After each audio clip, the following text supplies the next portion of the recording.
Welcome to 2026, and in this video, we'll be breaking down what you and your brand need to do to be beating your competition this year, especially with Q1. We want to be really leaning into the new year. So the game has changed a lot. Consumer behavior is different, especially this time of the year. And it's kind of shifted from people wanting products to needing products. Brands that do understand this shift are going to dominate this 2026. And not only that, in Q1 as well. We want to start the year as we mean to go on. So this is definitely something we want to be looking into. So why is it most important to be starting off with Q1 very successful? Is because the buyer intent is actually really high this part of the year, because people's mindsets changed into like the new year, new me. Everyone's got the motivation to make changes and obviously start purchasing things to like make them feel like they've got the motivation. Like people are going to be like, oh, I'm going to go and buy some new running shoes because I'm going to feel motivated to start running. So we want to be leaning in on those angles and the physiological shift as well, as I mentioned here. So consumers are going from like casual interest to like urgency, where they actually need it in their life. So 78% of people set goals, which is a very vast majority of your audience, and only 43% of people take action within the first 2 weeks. So obviously these numbers are a massive difference in shift.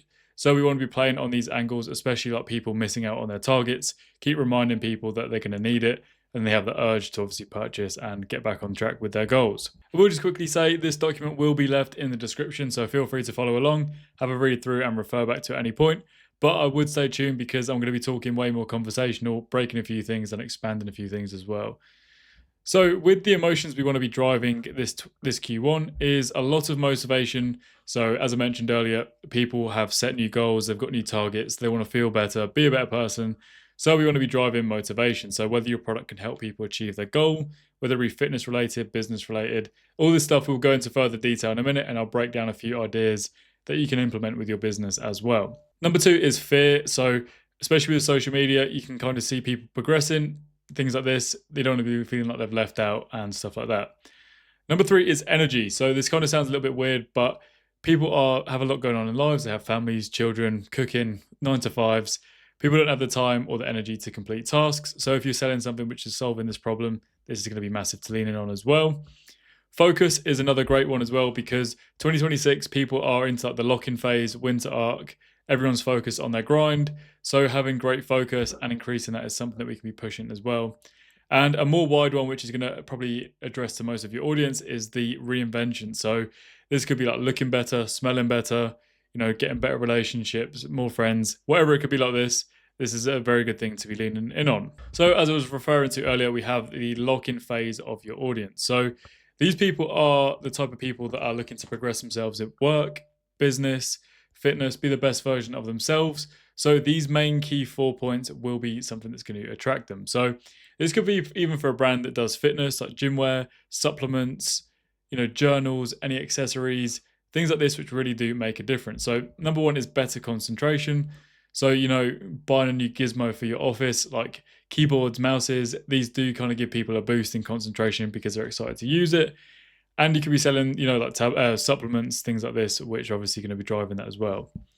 Sustained energy. So again, people doing this, they're going to be working long hours. They're going to be, working throughout the day, going to the gym. So, putting on your brand new gym set is going to give you energy to go to the gym because you're excited to go and wear it. Enhanced motivation. Again, we want to be selling them the goal, not the product. We want, at the end of the day, they want to imagine themselves having this result by using your product. We don't want to sell them the product, sell them the result.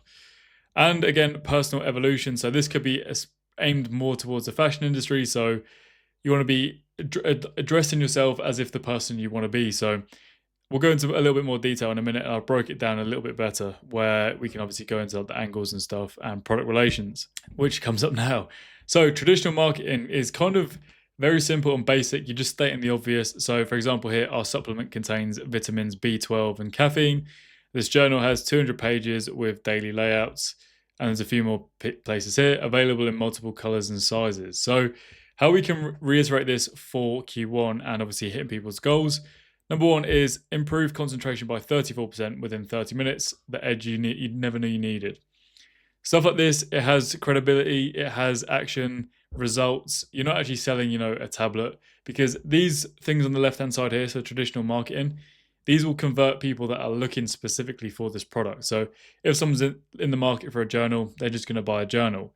Whereas these quotes here, so used by Fortune 500 executives to plan their most productive days, this is somebody that is looking to progress themselves as a person, but they're not too sure how to go about it. And they're seeing that this journal is used by people in the Fortune 500 companies. They're obviously going to know high performers use this, so they're more likely to convert when it comes to something like this. Same again for clothes. So our workout gear is made from moisture wicking fabric. Basic headline. Whereas when we reword it, how elite performers dress to trigger their success mindset. So obviously how you dress and present yourself does have a big reflection on your mindset, all interlinks. So we want to be selling exactly this. So success mindset, as opposed to buy our workout gear. There's a little bit more in there if you have a feel free to read through, but I've just expanded on a few of the points that we mentioned in this. So I keep referring to fitness. Fitness is obviously ultimately going to crush it in the start of Q1, mainly because people's goals, generally speaking, are, like PRs in the gym. They want to lose weight. They want to gain weight. Anything like this, I would say a majority of the population is doing, mainly out of the fact how popular social media is and looking the part on there. So one thing we can be selling on there is motivation amplification. So people want to feel unstoppable when they wear your clothes. So you can imagine Gold's Gym merchandise. You see like the big baggy t-shirts, all the pictures you can think of Gold's Gym, you're seeing like Dorian Yates, massive big bodybuilders. So that whole mindset is giving you motivation, that the fact that like you're looking the part, if that makes sense. Number two, which for fitness, you can do measurable performance gain. So as I mentioned, people are setting new PRs, whether it be on squat, deadlift, bench, whatever it may be. So you could be throwing something in there saying like increase your lifts by 12-15% with our lifting straps. Bearing in mind, all these percentages and numbers I've included in here are completely random. So even this stuff up here, this 34% in 30 minutes, I've made it up. I'm just using it as reference, so for you to have your own ideation for your brand, obviously make it fit and work for you. So obviously this one, we're selling the results. So we're selling them hitting their PR. So we're not going, here are our lifting straps. We're saying, look, buy this 12-15% extra increase on whatever lift it is involved in this. Problem awareness. So this is a really good point as well. A lot of people have problems going on that they're not really aware of. So this one here is like poor diet steals your energy, bad workouts waste your time. So people don't want to be doing this. We don't want to be wasting time or bad diets. So you'd be like angling things around this as well to improve your life. One of the emotions I mentioned at the beginning of the video was the psychology of fear. So this kind of links into social media and obviously just the year progressing itself. So time scarcity could be, obviously January is near enough half gone. So you want to be saying, look, how much progression have you made in 2 weeks? Buy this, obviously it's going to help you progress so much quicker. You always want to be relating to as well people that have got results a lot quicker than you. Social media, this is where it links into social media, because you're seeing people that have already made their transformations. They've already dropped X amount of weight in X amount of time. So they're kind of putting you on the back burner, like, why haven't I lost that? I need to be doing this. It's almost like a mixture between fear and scarcity. So we have a few examples at the bottom. So like the first 60 days of 2026 would define your entire year. So that's stressing on, like, if they don't buy this today, the rest of their year is going to be like mediocre and the same. Same with social proof here. So that while you're planning, other people are executing.